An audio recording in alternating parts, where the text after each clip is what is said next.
वनुसल्ली वनुसल्लिमु अला रसूलिहिल करीम अम्मा बाद।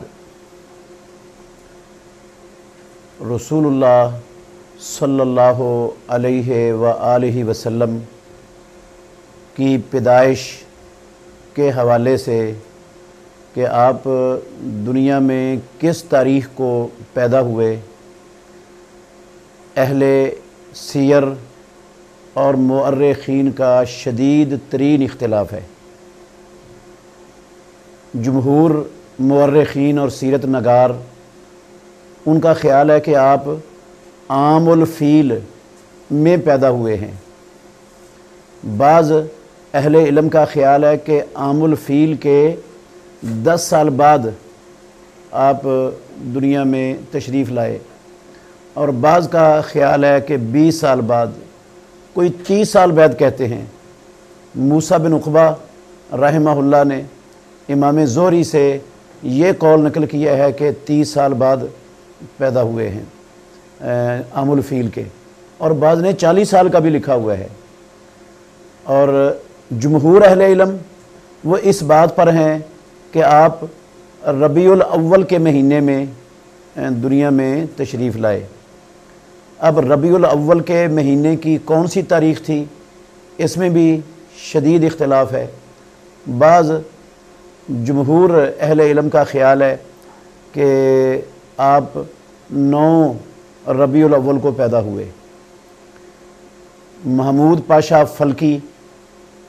फ़ल्कियात का माहिर है, उसने बड़ी बारीकी से तहकीक की है, और उसने तहकीक करने के बाद साबित किया है कि ये 9 रबीउल अव्वल वाला दिन, चूँकि रसूलुल्लाह सल्लल्लाहु अलैहि वसल्लम सोमवार के दिन पैदा हुए, ये सही सनद से साबित है। तो 9 रबीउल अव्वल ये बनता है सोमवार का दिन। तो इसको भी बहुत से अहले इल्म ने तरजीह दी है। बहुत से अहले इल्म का ये ख्याल है कि आप 12 रबीउल अव्वल को पैदा हुए हैं, कुछ कहते हैं 8 रबीउल अव्वल को पैदा हुए हैं, कुछ कहते हैं 2 रबीउल अव्वल को पैदा हुए हैं, कुछ कहते हैं 17 रबीउल अव्वल को पैदा हुए हैं, कुछ कहते हैं रबीउल अव्वल के ख़त्म होने से 8 दिन पहले पैदा हुए हैं। बाज़ अहले इल्म रमज़ान के महीने का तज़किरा करते हैं कि आप रमज़ानुल मुबारक के महीने में पैदा हुए हैं। बहरहाल इसमें शदीद तरीन इख्तिलाफ है इमामुल अंबिया मुहम्मदुर रसूलुल्लाह सल्लल्लाहु अलैहि वसल्लम की तारीख़ वलादत में। तो असल हकीकत तारीख़ वलादत की वो अल्लाह रब्बुल आलमीन ही बेहतर जानते हैं। अगर तारीख़ वलादत को महफूज करने में इंसानों की दुनिया और आखिरत की भलाई होती, कोई फ़ायदा होता, कोई दीन के साथ उसका ताल्लुक़ होता, तो जिस तरह अल्लाह रब्बुल आलमीन ने मुहम्मदुर रसूलुल्लाह सल्लल्लाहु अलैहि वसल्लम की ज़ुबान मुबारक से महफूज करवा दिया है कि आप सोमवार के दिन पैदा हुए हैं, ऐसे ही रब्बुल आलमीन के लिए कोई मसला नहीं था। आप ये तारीख़ भी महफूज अल्लाह रब्बुल आलमीन आपकी ज़ुबान से करवा देते, या ख़ुद रब्बुल आलमीन कुरान मजीद में आपकी तारीख़ पैदाइश नाज़िल फरमा देते, या कम अज़ कम सहाबा रिज़वानुल्लाहि अलैहिम अजमाइन उनकी ज़िंदगियों से इस तारीख़ को महफूज करवा देते।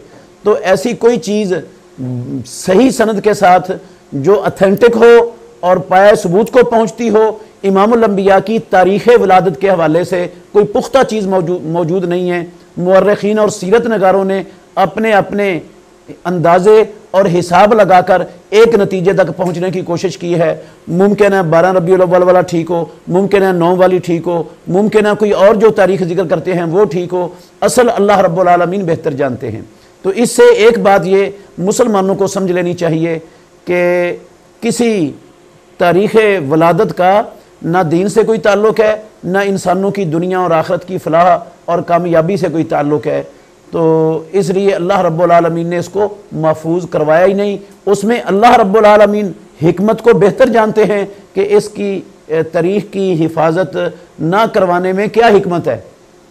तो अल्लाह रब्बुल आलमीन उस हिकमत से आगाह हैं और वही बेहतर जानते हैं। हमें इसको अल्लाह के सुपुर्द कर देना चाहिए। तो रसूल मुकर्रम सल्लल्लाहु अलैहि वसल्लम सोमवार के दिन पैदा हुए हैं। सोमवार के दिन आप पर पहली वही नाज़िल हुई है। बेसत भी आपकी सोमवार को हुई है, और पैदाइश की भी आपकी सोमवार को हुई है। और तारीख़ वो अल्लाह रब्बुल आलमीन, असल हकीकत उसकी अल्लाह रब्बुल आलमीन ही बेहतर जानते हैं। اور اس بات میں تقریباً تمام مورخین اور سیرت نگار متفق ہیں کہ امام الانبیاء محمد الرسول اللہ صلی اللہ علیہ وسلم کی وفات 12 ربیع الاول کو ہوئی ہے۔ تو یہ تاریخ کے حوالے سے جو کچھ میں نے بیان کیا ہے، امام ابن کثیر رحمۃ اللہ علیہ نے البدایہ والنہایہ کے اندر یہ سارے اقوال درج کیے ہیں، اور اس طرح دوسرے سیرت نگار اور مورخ تاریخ دانوں نے یہ سارے اقوال درج کیے ہیں جن کا خلاصہ